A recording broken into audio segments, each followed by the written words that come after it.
Get this and get it straight. Crime is a sucker's road, and those who travel it wind up in the gut of the prison of the grave. There's no other end, but they never learn. From the pen of Raymond Chandler, outstanding author of crime fiction, comes his most famous character in The Adventures of Philip Marlowe.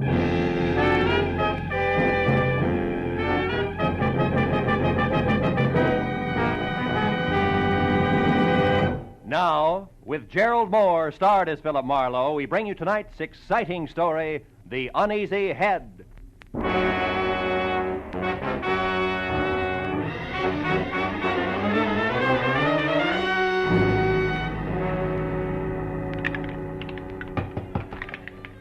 Hey, Slattery, you running a bar Let's here? don't be neglecting the regular clientele. Okay. Everybody relax. Remember, them also serve will only stand around and wait. I'm calling them like I see them. Hey, you're dry again, chum. Another shot? Yeah. Say, Slattery, you happen to know a guy named Sammy Archer? I was supposed to meet him here at 6. That was an hour ago. Hey, you are, chum. Another shot. What's yours, friend? Rye, wander on the side. Rye and a little help. Slattery, I asked you a question. Listen, chum, I sell whiskey. I sell gin. I sell beer. Pretzels I give away, but only pretzels. If you're busting with questions, try Louis. Louis? And a punk in the corner there, the guy with the patent leather hair. Oh. Louis welcomes visitors. Now, you want to pay for this drink? Oh, wouldn't miss it for the world.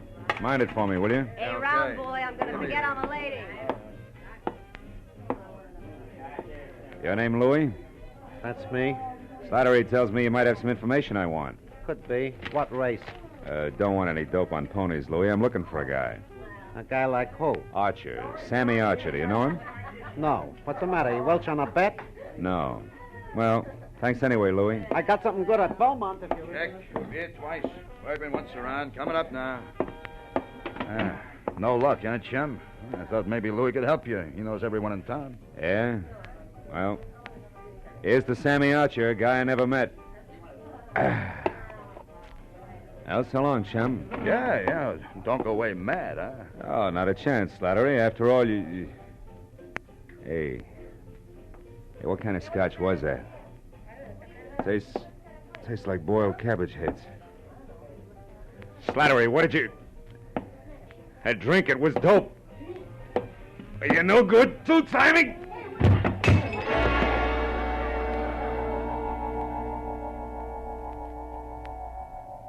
For a long time, 100 years maybe, I felt good.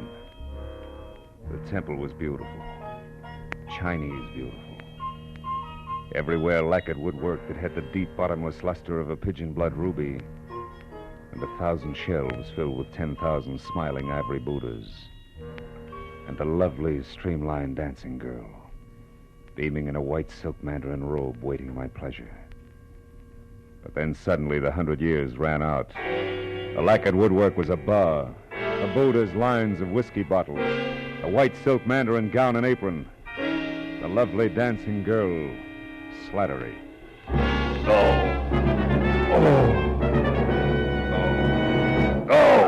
Easy now. Yeah. Chum, come on, try this. It'll bring you around. Yeah, thanks, Oh, it's you. How dumb do you think I am, Slattery? Hey, easy. No way. You got it wrong, chum. I didn't slip you that Mickey. Come on now. Lay back. You're going to be okay. How long have I been out? Oh, about an hour. Oh. You're in the storeroom behind the bar. Now, just take it slow, Mr. Marlowe. How do you know my name? Well, I checked your wallet when you folded, chum, and saw you with a big shot private dick from Hollywood. Yeah? That gave you my vote. Really? Oh, yeah. I heard all about you, Mr. Marlowe. The time you nailed that lousy Paul Miles who was hitting all the bars for some old-time protection. Yeah, but you should have said who you was. Yeah. Oh. Hey, Slattery, got any idea who got to my drink? No. It must have been the bird next to you. Rye and water on the side, man. You know him? Here, come on, help me up. Yeah, sure. Steady, easy, now. There we are. No. Never seen him before. He shoved off when you went to see Louis. What'd he look like, Slattery? Think. Oh, well, he smoked a cigar. Yeah? He had kind of a red face and was wearing a camel hair overcoat. Oh, yeah.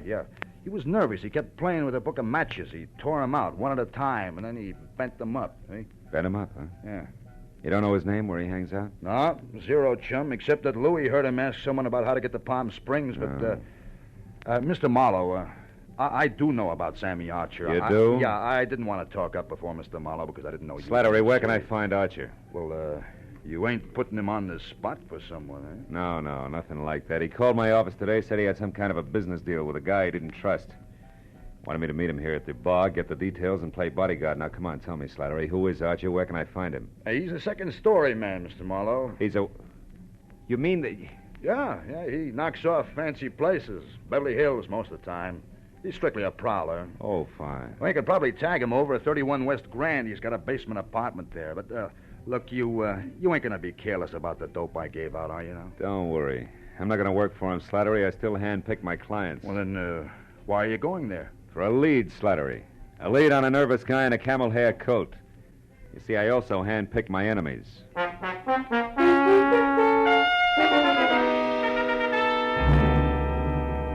31 West Grand Avenue was a dirty stone tenement propped up by a dirty stone stoop. A cracked pavement led to the basement apartment, which showed a fuzzy slice of yellow light, where the door was cracked open inches.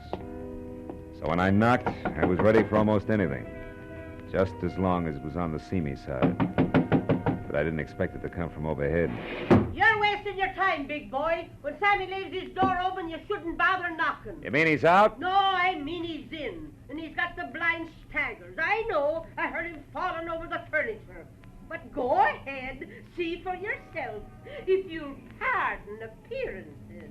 The big slob.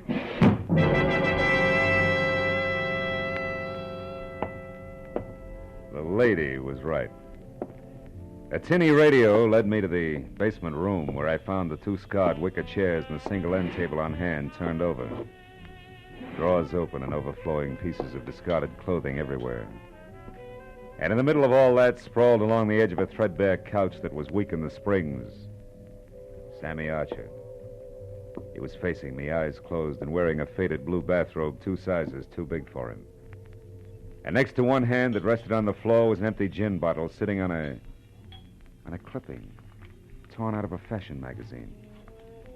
On one side, an ad for a Bendix automatic washer. On the other, a picture of a diamond tiara, a jeweled crown, which the caption said belonged to Mrs. Bessie Dunsmuir of Palm Springs, California's most celebrated hostess. Well, it was a good time to awaken mine host by shaking well. Hey, Sammy. Archer, come on, pull yourself together.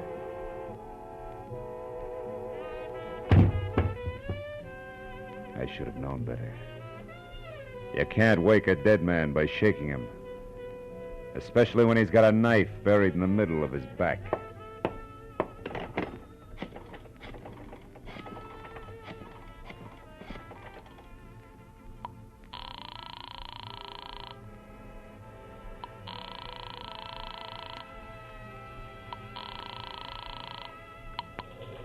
City desk.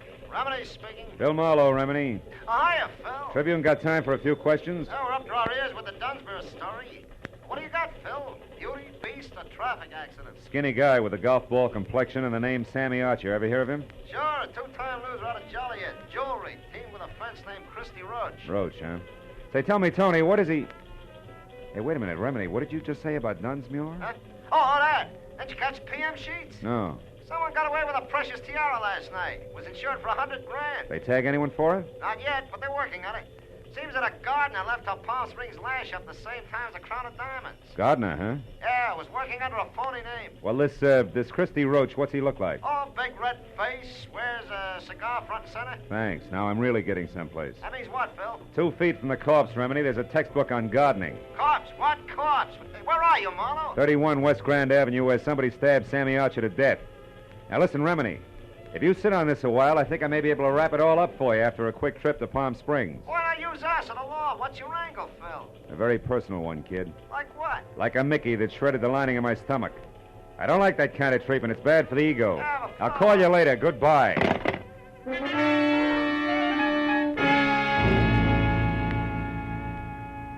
The trip to Palm Springs was 2.5 hours of hard driving through sterile wasteland. And there was plenty of time for me to add what always came out to the same thing. Sammy Archer, posing as a gardener, swiped the Dunsmuir tiara to peddle through Christy Roach, whom he feared. But Roach had double-crossed him, in a permanent sort of way, taken care of me and then headed for Palm Springs. Yeah, but there I got stopped each time. Why Palm Springs? Unless, of course, Archer's apartment turned inside out meant that the tiara was still hidden someplace in the desert hamlet. Yeah, that really would make it a cinch to find.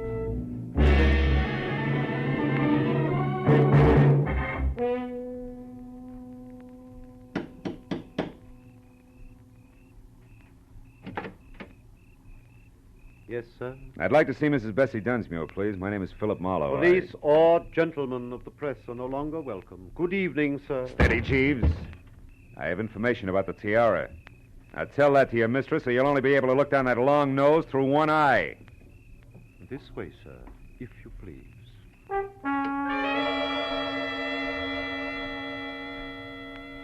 The interior of the Dunsmuir shanty was strictly colossal.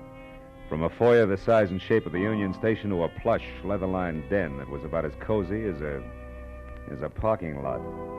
And Mrs. Bessie Dunsmuir herself fitted perfectly, because as the renowned party giver glided into the room, I saw enough jewelry on her arms, ears, and neck to match Tiffany, carat for carat. She listened intently while I brought her up to date.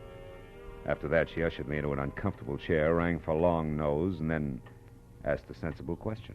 Mr. Marlowe, this Sammy Archer, what did he look like? Well, he was thin, Mrs. Dunsmuir, and sandy hair. Does that fit your ex-gardener? Precisely. Now perhaps we're actually going to make some progress. The police here haven't, and... come in, Martin.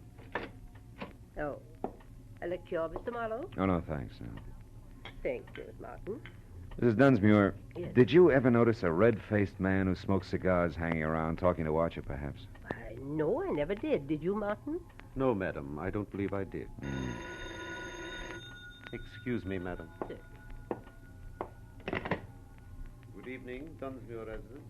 Who's calling, please? One moment, sir. Mr. Endicott, madam. Endicott?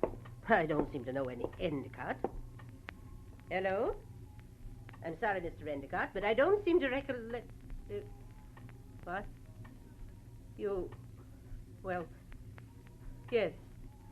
Yes, of course. I'll see you tonight here. Goodbye. What's wrong, Mrs. Dunsmuir? Oh, just some more trouble over the estate. Ever since my husband passed on 3 years ago, we've had a mountain of trouble with his investments. I see. Well, about the tiara, Mrs. Mr. Marlowe, do what you can about locating it. You'll be rewarded handsomely by the insurance company if you're successful, I'm sure. They stand to lose $100,000.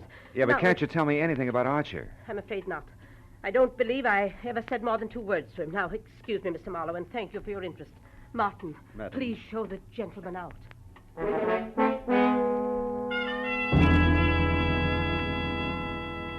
Outside, I chalked the Dunsmuir interview off at face value. Proof positive that Sammy Archer and the sticky-fingered ex-gardener were one and the same. Then I headed for town on the first public phone, which was at a mobile gas station. There I swapped a $10 bill for a pocket full of quarters and started calling people back in L.A. who might know more about Christy Roach and the kind of connections he could have in Palm Springs. But after 4 near misses, I quit and stepped aside to let a big man with a beefy face that belonged on an English bulldog take his turn. However, he had other ideas, and he pointed them out bluntly with a shiny automatic. I wonder if you could help me, Sonny. I'm looking for a diamond tiara. You gotta be kidding. I wear a fedora besides Hold that... it right there. I have news for you, Sonny. While you were gabbing into the tube there, the station attendant left, closed shop, went into the bar next door. Out of earshot. So? So we're alone. And that means I'm going to... You very little... Stay right there, Marlowe. Well. Christy Roach. Red-faced, cigar and all. Glad to see you. Shut up. Come on, we're getting out of here. Without our buddy there? Don't worry about him, Marlowe. He'll keep that way. Maybe a lot longer than you will.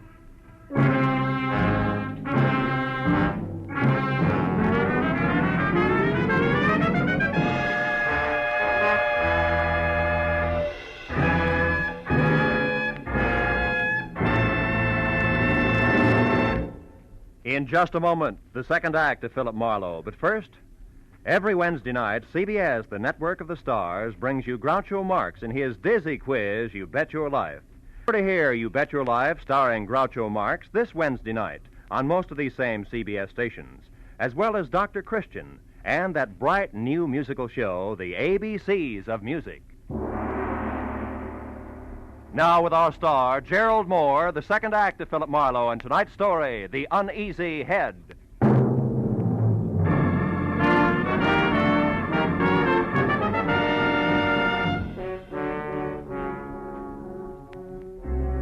From the way Christy Roach had brought his gun barrel down on the bulldog's scalp, I knew he meant it when he jammed the same gun into the small of my back and marched me to my car. He didn't relax until we were driving down a dark side street toward the center of town. Well, kid, you jumped right out of the frying pan into the fire. You should have taken that first hint I tossed you. The Mickey? Yeah, that was real cute. But it was too subtle, Christy. I didn't really peg you till I found Sammy Archer. Oh? It's too bad about Sammy. That was more or less of a mistake. Oh, sure. You only intended to carve your initials. The knife slipped. No slips, kid.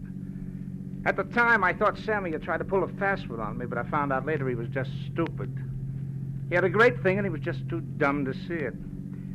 As for you, turn east the first chance you get, and don't run any stop signs, you understand?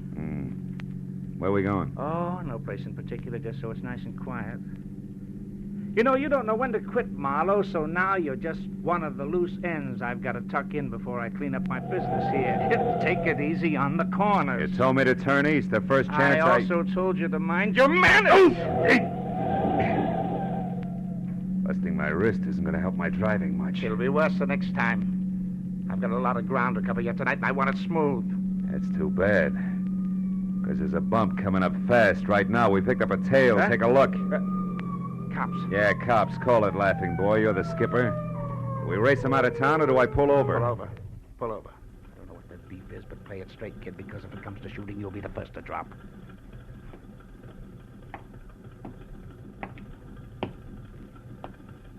I can't you read, buddy?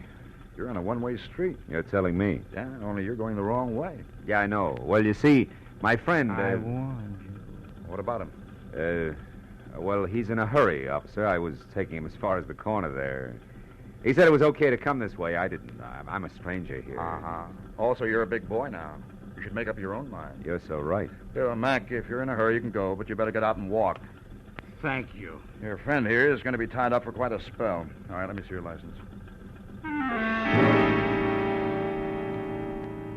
Maybe the limb of the law and I should have nailed him right then and there. But there were still too many loose ends, and I wanted Christy Roach to clear them up for me. So I watched him walk out of sight while I listened with half an ear to a lecture on blind drivers. Well, it was a small enough price to pay for the service rendered, so I thanked the officer for the ticket and then headed back to the filling station in a bulldog with a headache who might be in a mood to talk. But when I got there, I found he hadn't waited around. After that, I checked the neighborhood and was 15 minutes getting to first base, which turned out to be the bar of a French restaurant across the street, run by one Monsieur Jean Corret, a high-octane number who apparently had overheard a phone call earlier. I immediately notified the police. Nothing, they said. Believe me, my friends, the lowliest gendarme in Paris would have more sense. Throw away an important clue? Never. I tell you, our police... Mr. Corret, can I see you a minute? I? But of course, monsieur. What is it? Well, it better be in private, huh? It's about the Dunsmuir case. Ah, nom de nom. Step this way, monsieur. All right. You naturally are a detective. Naturally, yeah. Now, look, I understand you overheard a phone call. Oh, yes. About an hour ago. A suspicious man called the Dunsmuir place from here. What did he look like? Ah, I am desolated, monsieur. I do not know. You said it was an important clue. I assume it was important. In a case as big as this, anything may be important. The smallest... Yeah. You made your point. Go ahead. Eh bien, he made an appointment. I only overheard, monsieur. The telephone is back this way in the alcove out of sight. Uh-huh. Eh bien, I was passing by right here when I heard a man ask for the Dunsmuir residence. He talked to his party and made an appointment. Mm-hmm. I couldn't hear where or when, so I went on about my business. But suddenly, a memory exploded like a bomb in my head.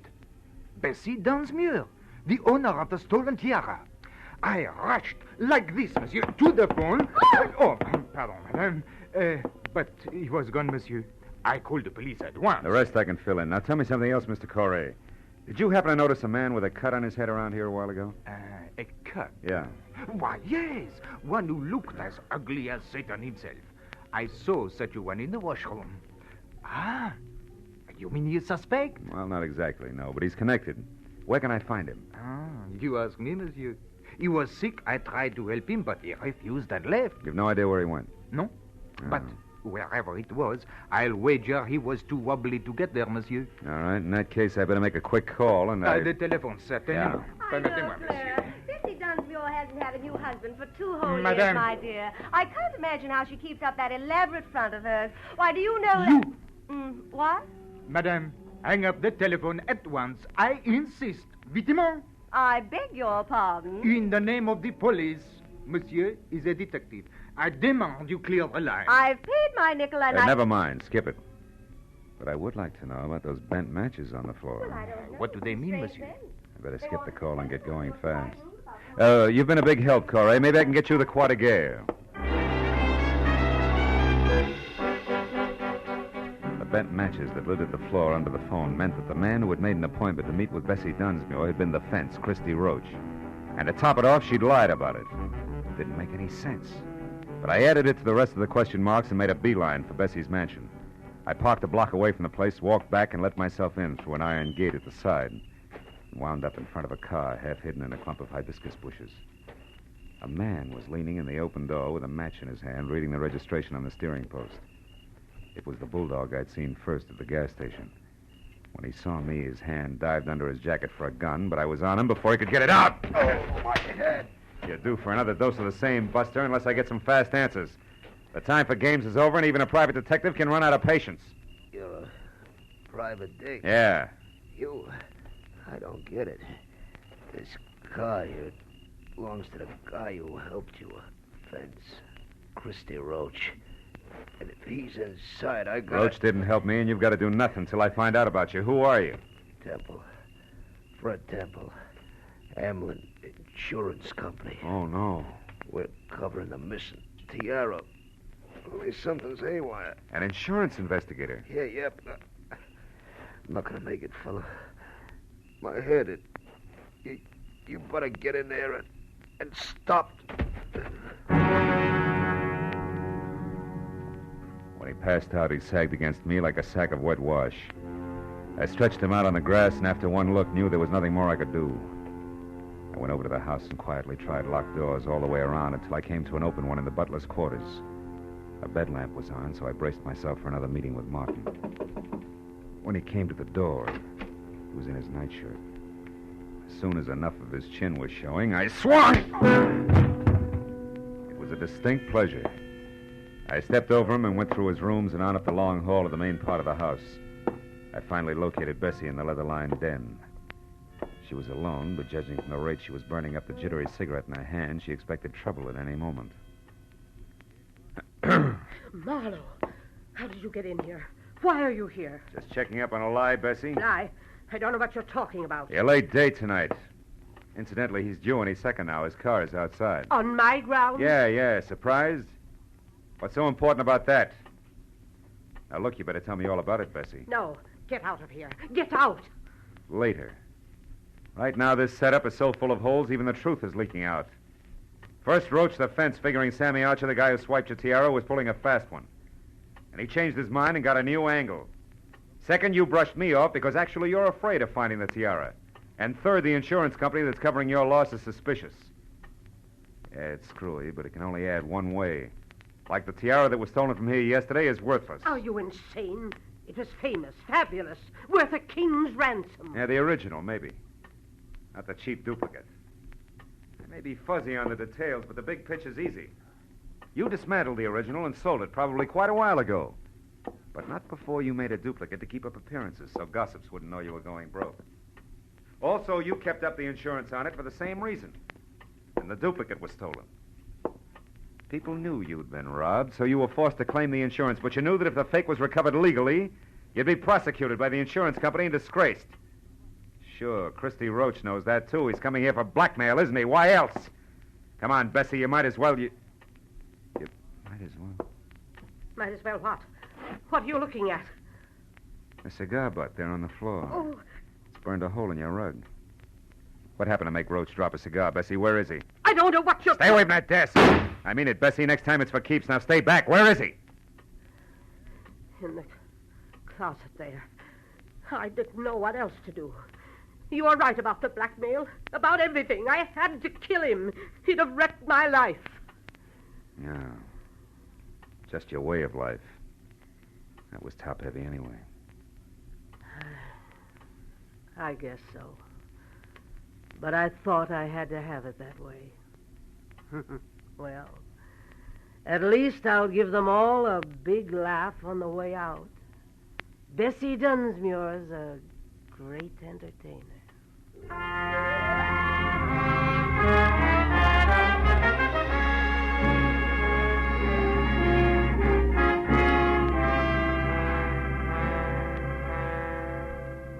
Bessie Dunsmuir, the world's greatest hostess, invited the police and reporters out herself.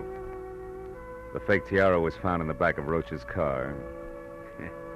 And she wore it cocked over one eye for the benefit of the press, the photographers, and her friends.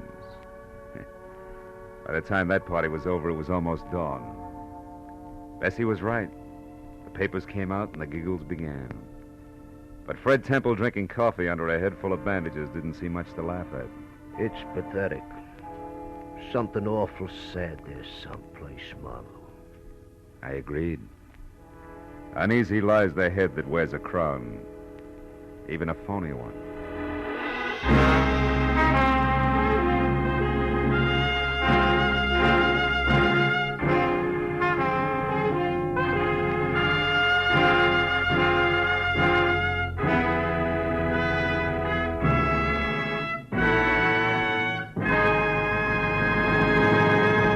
The Adventures of Philip Marlowe, bringing you Raymond Chandler's most famous character, star Gerald Moore, are produced and directed by Norman MacDonald and are written for radio by Robert Mitchell and Gene Levitt.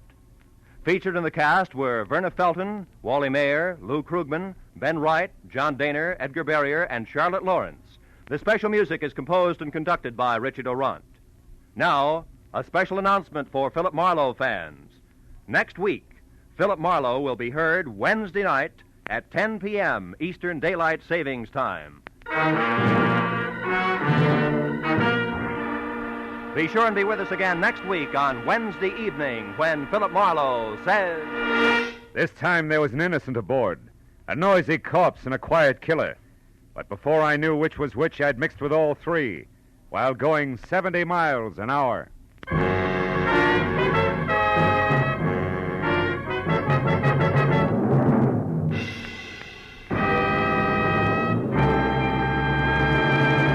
Now that warm weather's here, many of us will be doing more driving and more walking. It's the duty of every motorist and every pedestrian to take every precaution so that we may cut down on the terrible injury and death toll exacted by traffic accidents.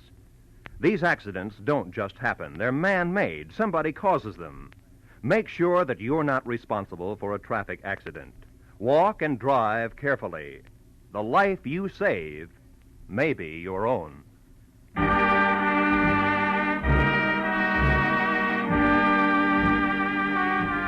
This is CBS, where Philip Marlowe will come to you on Wednesday night, the Columbia Broadcasting System.